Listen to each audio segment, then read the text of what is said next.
বাজলো সানাই বাজলো রেশা খেলো শুভ তিথি রাজার ঘরে ছোট রানী এলো পদ্মাবতী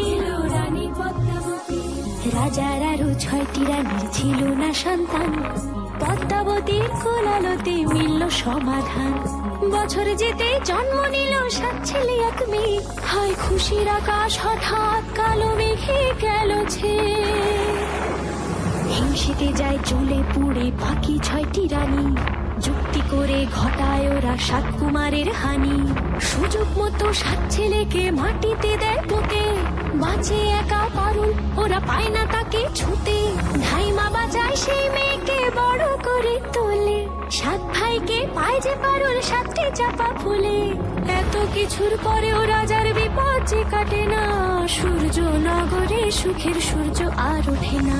হিংসা বিবাদ বিচ্ছেদ আর প্রেমের কাহিনীতে পারুল বোন কি পারবে 7 ভাই চম্পাকে জাগাতে রাজার আরো 6টি রানীর ছিল না সন্তান